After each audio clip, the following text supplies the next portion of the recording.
Melons, proudly sponsoring the computer channel since 1998. Who on earth are you? I've never seen you before. What have you got to do with Games World? We don't need a bloke introducing Games World. Perhaps they had an extra 10 seconds before the show to pad out.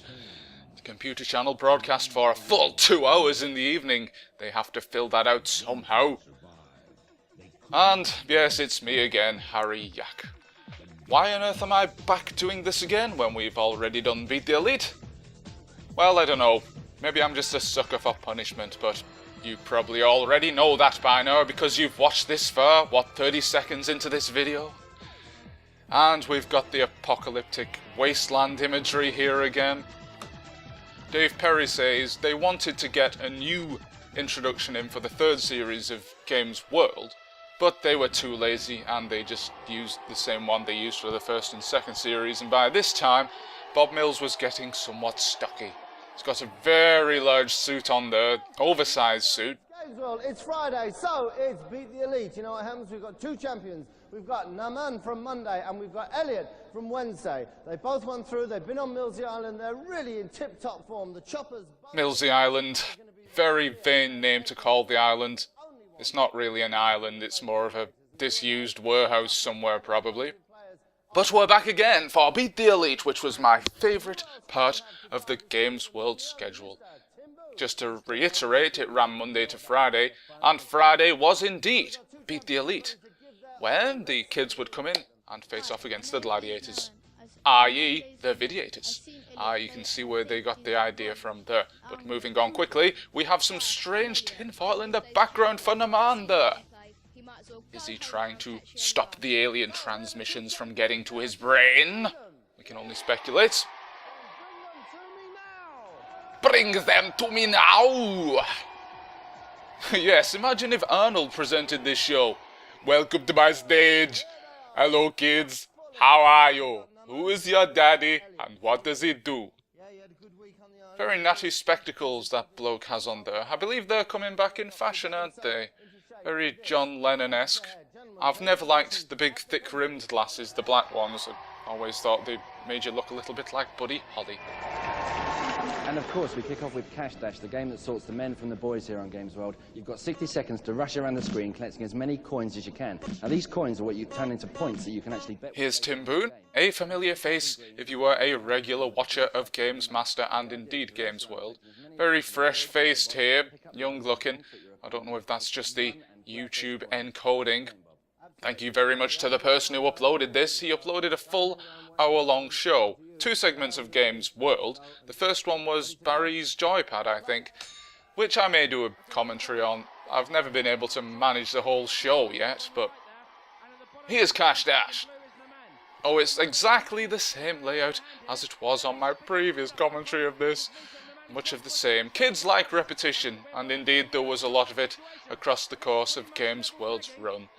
It ran for 4 series in the end. The first 3 were really rather long, and 26 weeks I think they were. Imagine that! All that programming! Oh, I wonder if there is an archive somewhere, a Hewland archive of all these old shows, a massive warehouse. Imagine walking into that and looking across all the shelves of tapes. 12th of January 1992, Beat the Elite. I would go in there and I would pinch them all and put them all on the internet for you all to see and promptly get done for copyright infringement. But it would have been worth it in the end.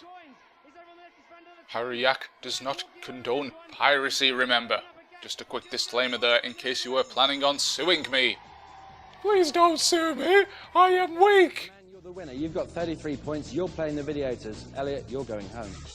Great Cash Dash, well done, man. Elliot, what can we say? It's a tough old game, isn't it? Yeah. And you do have to really take advantage of the freezes and all that, and you didn't quite pull it off, did you? No. But hey, what do you got to lose? He's got to go through and face videators. We can see some studio audience here. One of those guys looks about 18, looks a bit old to be on this show. However, they only had 5 or 6 people in the studio audience. And to make it look like they had more, they gathered them all together in the back of shot. If you look in the back of shot, you can see there's only about 5 people.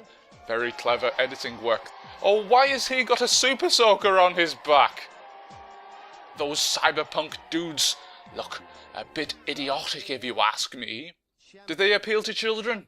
I don't know. That's not what made me watch this show when I was a kid. What made me watch this was the Videators and the fantastic WWF wrestling style atmosphere that the show created. First game here, as we're going to see coming up in just a minute, well, I'll tell you now, it's Street Racer. I saw that in a local shop recently. It didn't have the price on. So I went up to the counter, and the bloke looked on eBay for how much it was selling that day and said, 15 quid. Really? You're kidding me, mate? Apologies for those who've heard that story before. He also had Road Rash in there, and I didn't ask him how much that cost. But Street Racer was comically overpriced, so forget that. Who is the first Videator of today's episode? First game, let's find out who you're going to be racing against. Press the button, please. The Videator who will challenge you is... The Violet Blade, played by future producer of the show, Rick Henderson. I used to find him a tad bland back then, but I think he's one of the coolest now. Brigand. Please welcome the Violet Blade! Yes, here he comes. Arr!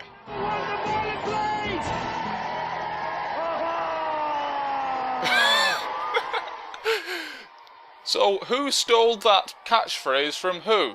Alan Partridge or Rick Henderson? AKA the Violet Blade. Sorry, he's called the Violet Blade. We can't be giving away their real identities here. They never break character out in the street, so if you were to meet this guy, he would talk like this and say, "That Master Moriarty chap, I battered him to a small pulp." Well, not specifically Moriarty, I think it was Big Boy Barry that the Violet Blade had a feud with, haha. It's a bit rubbish, that, isn't it? It's that awesome kind of cheesy. Oh, come on. Why on earth do you have commentators' microphones, yet you are not using them? There is no point. They're like chocolate teapots, aren't they? They're just for show. Who can actually, it's got electric carpet, flying carpet, electricity, that sort of thing. Very good game, this. It's around five laps of the track. There you go, 5 laps of the track, gentlemen. Let's roll. Just a word about the set in this series. According to Dave Perry's website, which is sadly now defunct, whereas the first and second series were supposed to be set in pre-apocalyptic worlds, the first one was pre-apocalyptic, and the second one was during the apocalypse, so this one was supposed to be set after the apocalypse. Series 4 was set in an Incan desert somewhere. What? That doesn't make any sense whatsoever, but don't worry, we shall get to the 4th series sooner rather than later. Very little behind. Can Hodges desperately catch up? He's trying every trick in the book, this man, but can he get even close?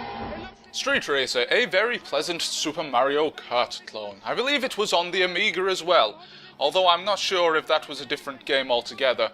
Possibly, I don't know. They had a habit of posthumously releasing these games on these old consoles, like Super Hang-On for the Amstrad CPC. It's a pile of poop. And apologies to dogs listening everywhere. But I always wanted to play this game. I saw it advertised in a magazine. They said it was awesome. But there again, you shouldn't always believe those advertisements. However, when I got the internet later on, I watched a few videos and decided for myself that indeed it was flipping awesome. Having not played the game yet. There you go. Using YouTube, you can be an expert on any game in the whole wide world. Just watch videos on it. Public Enemy #1, Street Racer #1, that's the Violet Blade. And the Violet Blade has won. Boo! Now he's going to give some sort of witty after-battle speech. Get off my stage! You know, I used to like Bob Mills, somewhat. He was somewhat intimidating, but since I did that commentary with Scott Bailey, the grumpy gamer, my opinion has changed somewhat. I bloody hate him now! Kombat 2. This is the classic conversion of a brilliant arcade game. Choose from 16 fighters and scrap it out over 3 rounds. Special moves, weapons, blood, gore galore. Great stuff.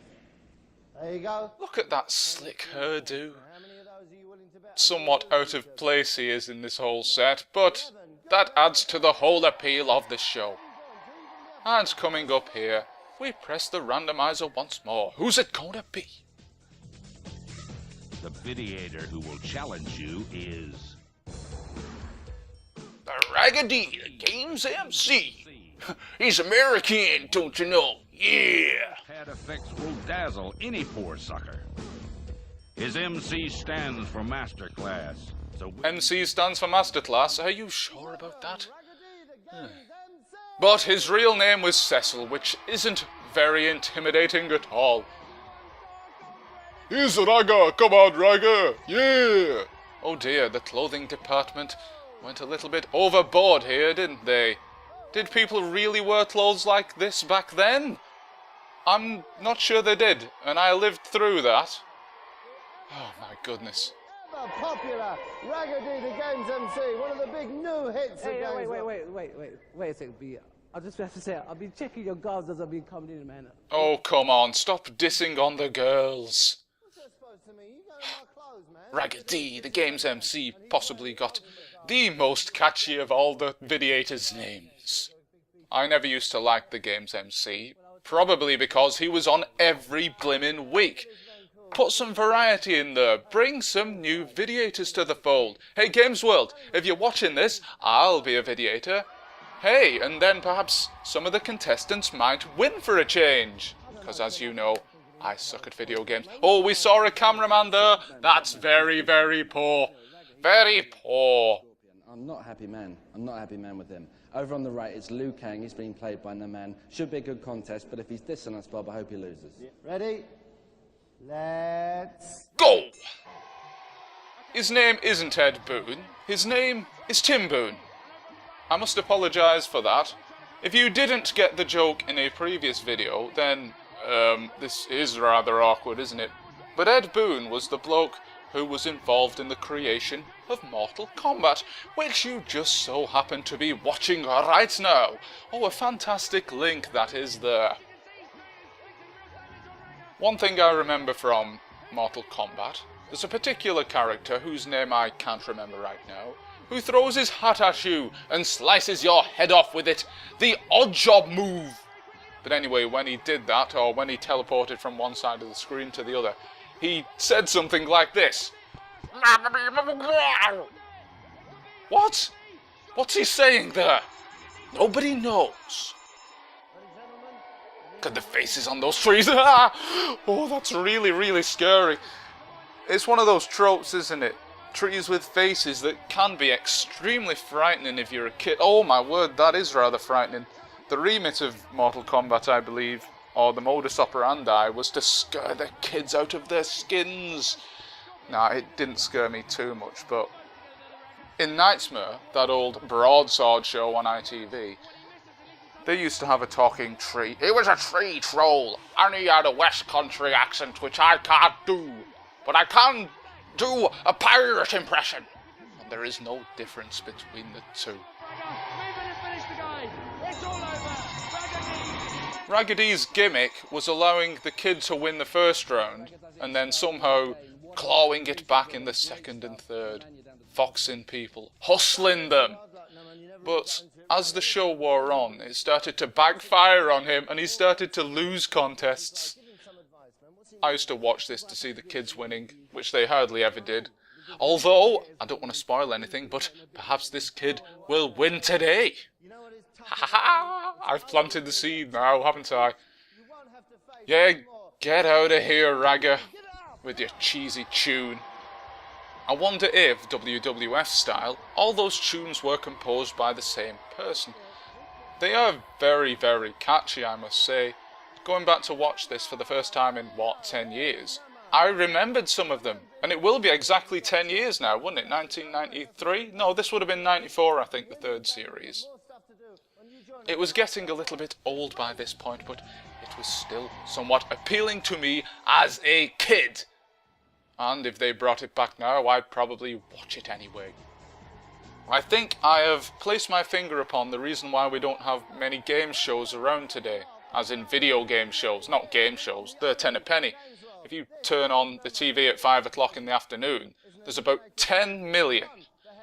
But with regards to gaming TV shows, I think it's obviously the internet, isn't it? And things have become a lot more niche.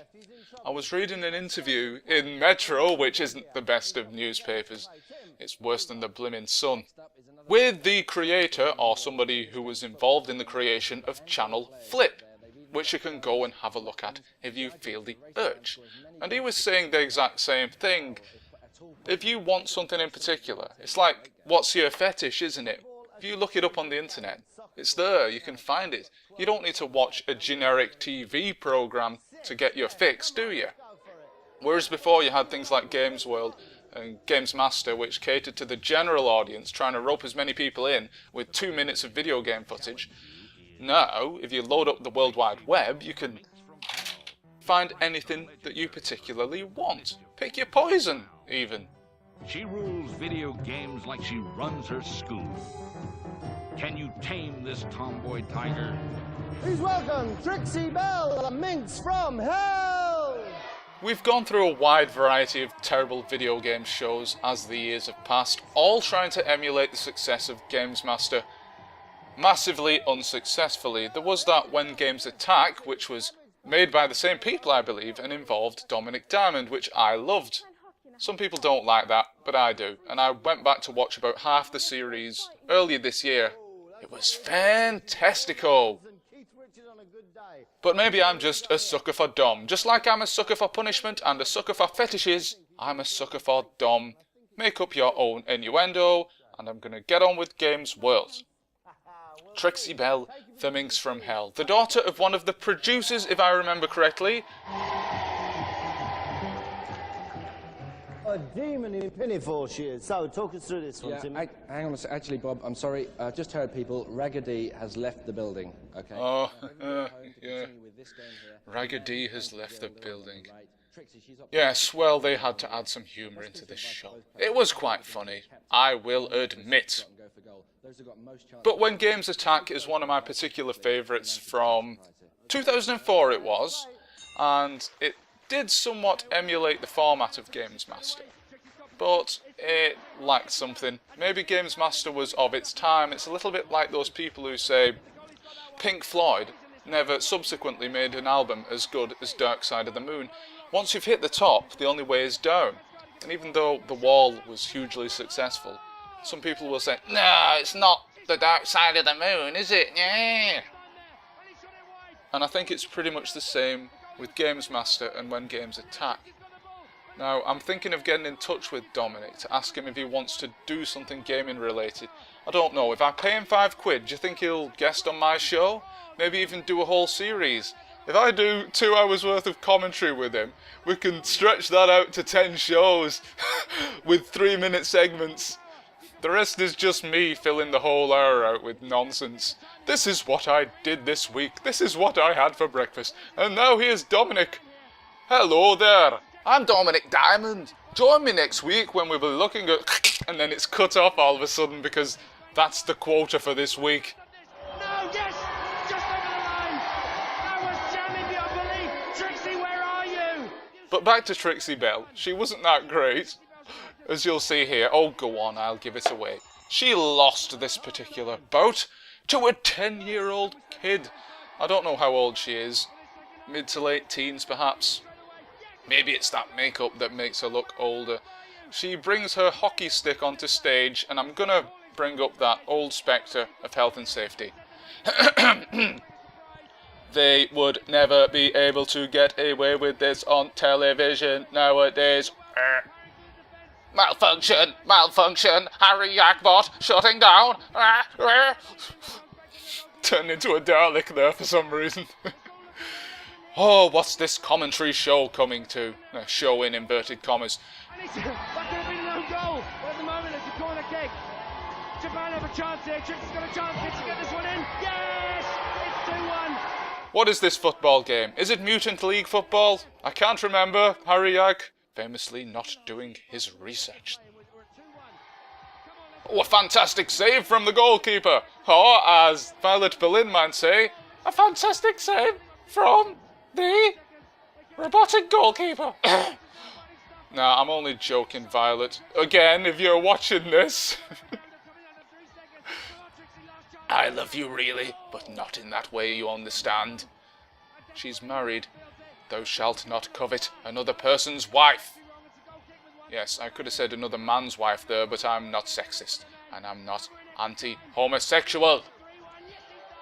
I don't say anything bad about Bob Mills before this show is over, because he might say something about my sexual orientation that he may regret, which results in me being sacked from RetroOneLim.com.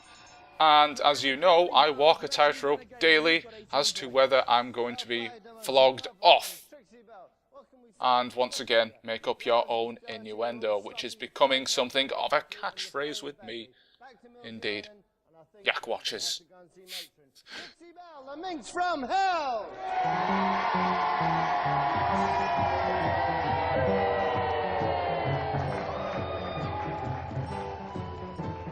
Okay, so what we got? Naman, you're now up to 18 points. You know what you're trying to do? You're trying to get onto the top 8 on the leaderboard at the end of the series. 18 points isn't enough. It's the final showdown. And it's a change from Heindel, or Heindel. I've still not managed to find out the correct pronunciation of that. It's Sniper's Alley, another game made specifically for Games World, with very, very well-drawn sprites of the Videators. They do look a little bit as though the artist drew impressions of what the Videators should look like rather than what they actually look like. It's the same in Series 1. If you look in the background on the previous commentary we did of the Eliminator, you can see some paintings, hand-drawn paintings, of the Videators, and they look nothing like the specific Videators. In fact, if it weren't for the clothing and the hats and things like that, you'd never be able to tell who they were. Wow, it was like pulling teeth, but we got there in the end. So, 16 points. So even if you lose, you'll have those consolation 2 points to take with you, won't you? Okay? It's a tough game. But maybe somewhere in here there is a tough guy just bursting to get out. And maybe There's a tough guy bursting to get out. I'm turning into Scott Bailey here. What's up, guys? This is Scott from Grumpy Gaming HD. And I'm talking like this for no reason. And this doesn't sound nothing like Scott. This is the cheesy radio presenter's voice. Oh,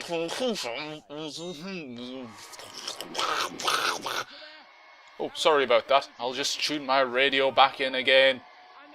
This kid fails spectacularly here not to give anything away. In fact, to give everything away. The Miscreant looks a little bit like the Violet Blade. Can you name the other Videators?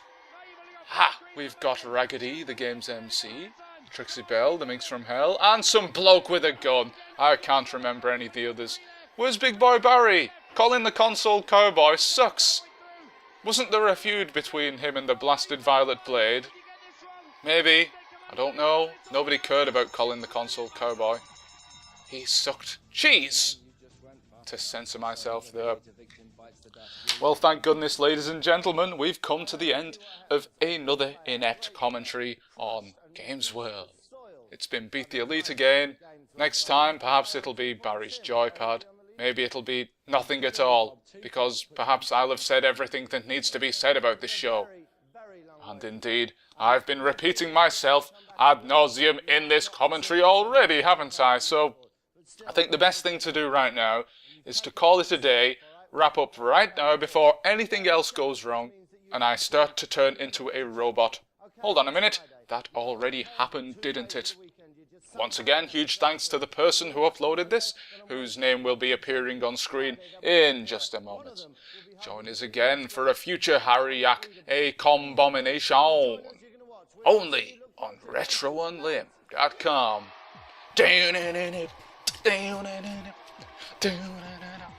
No.